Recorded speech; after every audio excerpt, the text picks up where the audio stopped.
There's always weird stuff in video games, and sometimes you're not really supposed to come across it at any point. Cut content, developer areas, that type of thing. Hi folks, it's Falcon, and today on gameranx, 10 strange rooms we weren't supposed to find.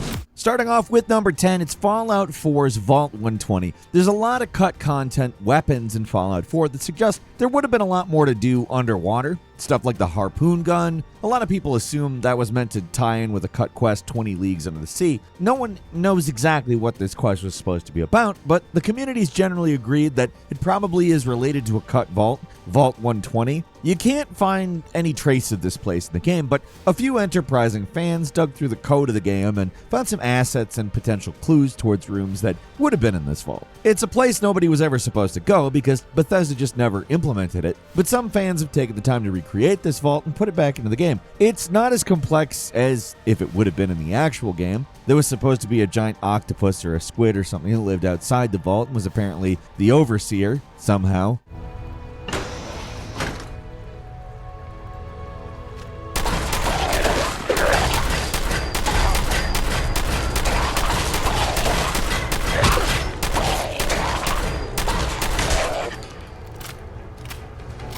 I don't know, it sounded crazy. I would have loved to see that in the actual game, but this modded version is the next best thing. It's a little bigger than a room, but what is a vault but a series of rooms, right? Whatever, let's move on.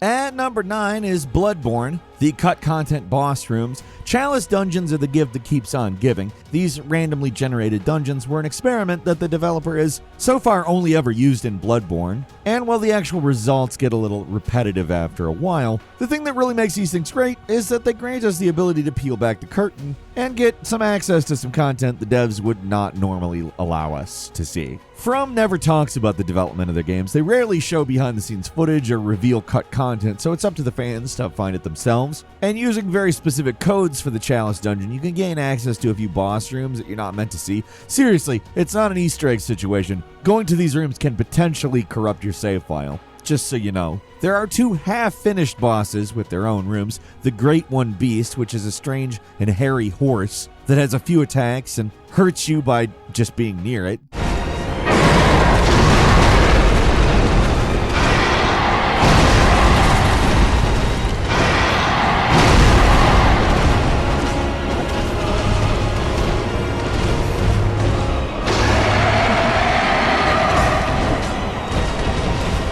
And the alternate version of the Moon Presence, where you fight it on a shore. Both of these things are pretty janky. Their environments are weird, dark, and unfinished. And normally these sorts of secrets are exclusive to PC players who hack the game, but with Bloodborne coming with a built-in hacking tool, better known as the Chalice Dungeon codes, you can get into places you shouldn't right from the comfort of your couch.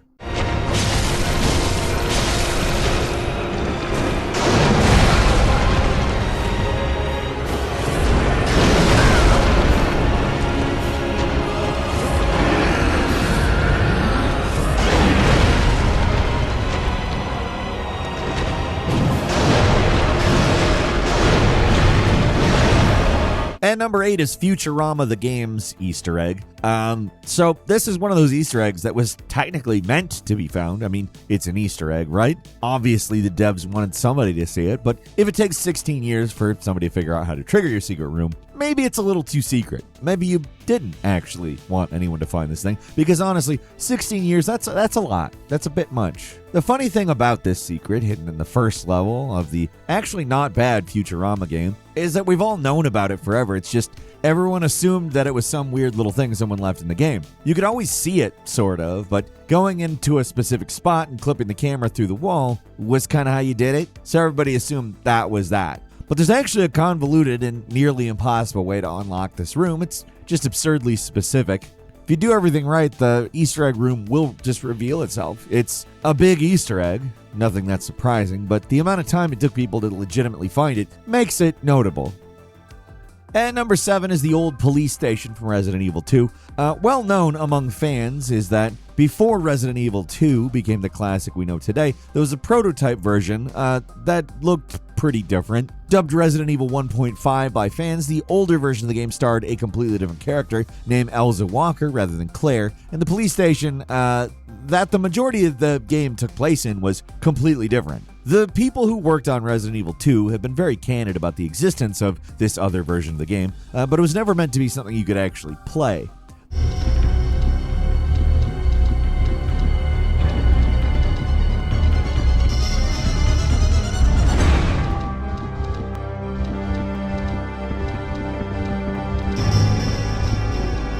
The main reason development was reset because they thought this version of the game was terrible. A playable version of Resident Evil 1.5 leaked back in 2013, and fans have been working on it ever since, turning what was a mangle of assets into a somewhat playable game. It's out there, you can play it now, and it's not as good as the actual Resident Evil 2. I think they probably made the right choice dumping this one.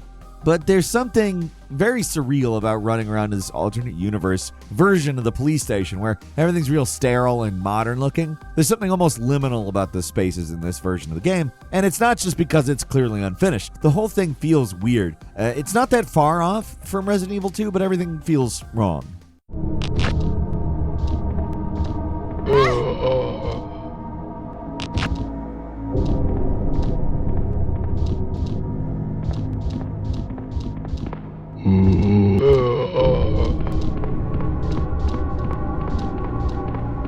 And number 6, A Bear in Space, the dancing alien secret. This is a goofy FPS that's the unholy spawn of Doom Eternal and High on Life, and it loves its secrets. But all those things are stuff you're supposed to find. They're dotted all over levels. The game makes a big deal every time you find one. You're tallied how many you find at the end of the level, and these things are everywhere. The developers obviously want you to find as many as you can because they're huge and they're often very elaborate. Of course, when you have a game made by the secret obsessed, it shouldn't really be a big surprise when they hide some secrets that are, actually secrets, unmarked secrets, treasure without a map, so to speak. This thing's incredibly easy to miss, and I haven't seen a single person mention it, but if you do a little careful jumping in the first level, there's a little unmarked secret room that has this, dancing alien? Why? What is this? What is the point? I don't know, but it is there, and man, he sure loves to dance.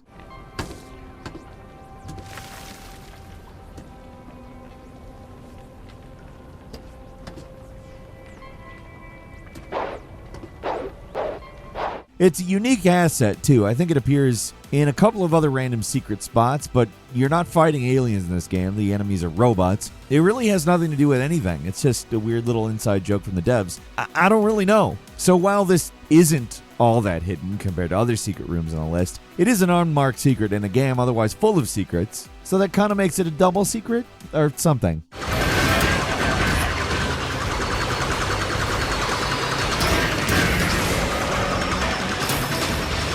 And number 5, Fallout New Vegas' cutscene rune. A surefire way to ruin the mystique of the cutscenes from Fallout New Vegas. Doing pretty much anything in the Fallout game seems to require some kind of bizarre, hacky trick. You probably know about the subway car that's actually an NPC with a subway for a head. This is similar. So there's the ending cutscene, where they give you a slideshow with the narration telling you how things wrapped up. Soon after, they negotiated terms to annex the Strip, Freeside, and many surrounding communities. Pretty normal stuff while you're watching it, but it's smoke and mirrors. In reality, the ending is you locked down in a small room while the ending is projected onto a screen in front of you. So if you turn on movement, you can actually get up and walk around while the ending is playing. The best part is hidden behind the screen, too. The narration, which is actually split among a lot of characters for the ending, is all being said by this one NPC called Ron the Narrator. Don't know if it's an Arrested Development reference, which had Ron Howard as the narrator, but either way, it's pretty absurd seeing how this actually works in the game as opposed to how everyone assumed it worked, with the ending being a separate thing from the game world. It's one of those behind the curtains tricks that's meant for the developers and not really for players. It's not meant at all for us, but it's interesting to see how some of these things work.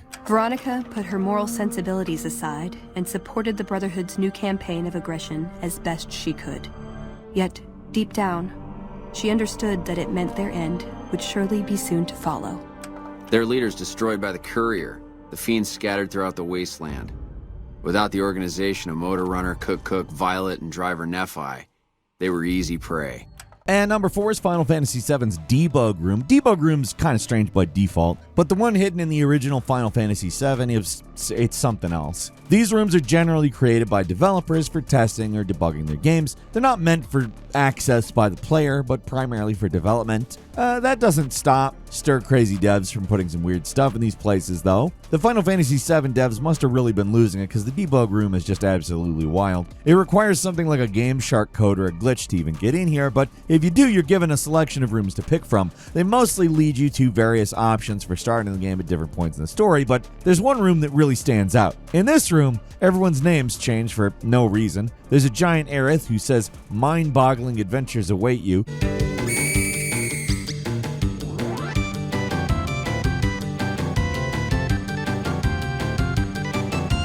She'll teleport you to more areas, but there's one option that stands out. You can select the option to go to Hades, and if you select that, she replies that this is Hades. Okay. The game debug room is hell.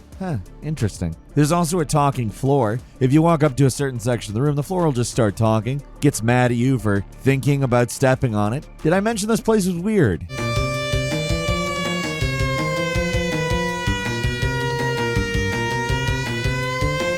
And number 3 is Pokemon Legends Arceus, the unused modern-day room. This one got a lot of attention when Arceus came out. The game is meant to take place in the historical past in the Pokemon world. It's clearly supposed to be at least 100 years or more in the past, and the other games are modern day. So imagine everyone's surprise when Twitter user gameranx managed to find a modern-day room with a flat-screen television and a Pikachu Switch. It sounds crazy, but if you've played the game, it's not as wild as you might think. The premise of the game is that you're a modern-day kid transported back into the past, so it's likely that his room was meant to be some kind of prologue area you'd wander around in for a minute, like a standard Pokemon game, before Arceus would appear and whisk you away to the past. Still, it's rare to see unused content look this crisp and clean in the game, which suggests this little room was cut pretty late in development. Why? I don't know. Maybe they just wanted to get straight into the story.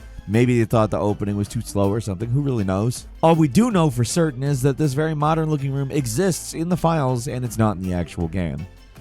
And number 2 is Shadow Tower, the Hanged Man. By most metrics, Shadow Tower is not that great of a game. It's got clunky controls, the resource management is unbalanced and annoying, let's say. And the music just, doesn't exist. There's no music at all.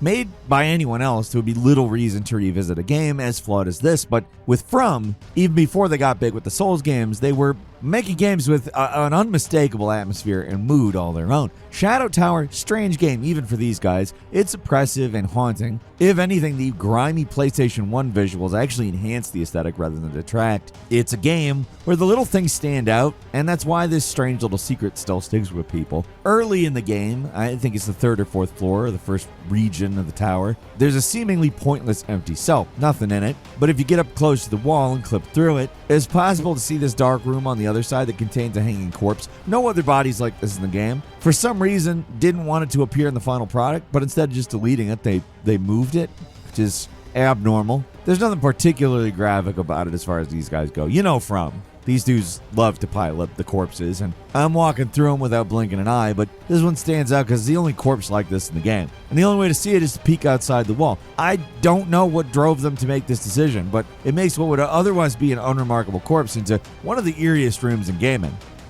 And finally, at number 1 is Animal Well, the secret room. In comparison to the other things on this list, this one was supposed to be found eventually, but the devs thought it would take weeks, maybe months, maybe years even, for fans to find this room, but it took literal days. So there's a thing with Animal Well. There's multiple layers to the experience. There's the first ending, which pretty much everyone can solve. Then there's the much more difficult second ending, which requires collecting all 65 hidden eggs. It's time-consuming and tricky, but if you're smart, you'll figure it out. Completing this layer unlocks the hidden bunny world, which seems like a dead end, but of course there is more. Now you gotta find all 16 secret bunnies. Some of these fairly easy to find, some nearly impossible. And from there, you have to solve a puzzle using clues given to you by the direction each bunny's ears are pointing.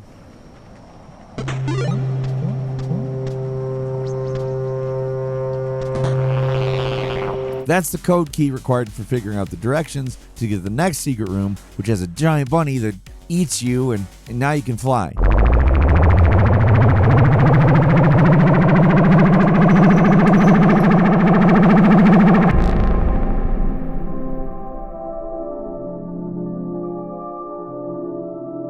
Okay, sure, why not? There's still one final layer here, though, and this is the toughest one yet. In the game world, there's various broken messages that are triggered by doing obscure and easy-to-miss things. This is another code that has to be translated using these messages, which will take you to the final secret room, which contains a message from the developers congratulating the player on a job well done. From these messages, you can tell the devs never expected people to solve these puzzles as fast as they did. One guy questioned if anyone would even find the message at all, so it was something they expected people to find like in a year or more, eventually. The date is March 12th, 2024. This is Billy Basso, the developer of the game you're playing. I'm recording this as one of the last things I do before submitting for certification.